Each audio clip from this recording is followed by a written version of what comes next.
السلام عليكم ورحمة الله وبركاته.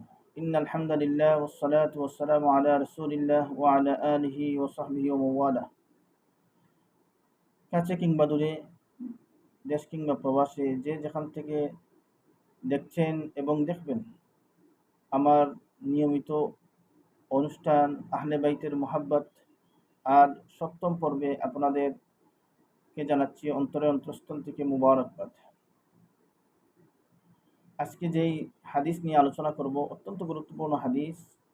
আল হাদিসু সালিসু আশারা أخرج ابن عدي في الإكليل عن أبي سعيد الخدري رضي الله عنه قال قال رسول الله صلى الله عليه وآله وسلم من أبغضنا أهل البيت فهو منافق.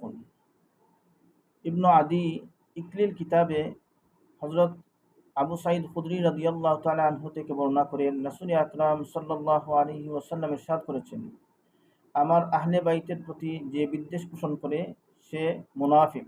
নাউযু বিল্লাহ।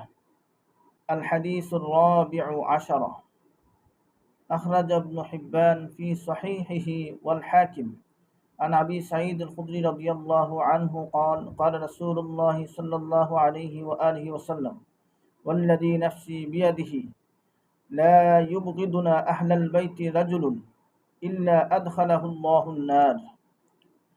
ইবনে হিব্বান তার সহিহ কিতাবে, ইমাম হাকিম হযরত আবু সাঈদ খুদরি রাদিয়াল্লাহু তাআলা আনহু থেকে বর্ণনা করেন, রাসূল আকরাম সাল্লাল্লাহু আলাইহি ওয়াসাল্লাম ইরশাদ করেছেন, ওয়াল্লাযী নাফসি বিয়াদিহি, সেই সত্তার শপথ যার হাতে আমার জীবন, লা ইউবগিদুনা আহলাল বাইতি রাজুলুন, যে ব্যক্তি আমার আহলে বাইতের প্রতি বিদ্বেষ পোষণ করবে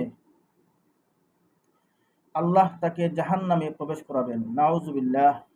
আল্লাহ তাবারাকা ওয়া তাআলা আমাদের প্রত্যেককে আহলে বাইতের বিদ্বেষ থেকে হেফাজত করুন, আমিন।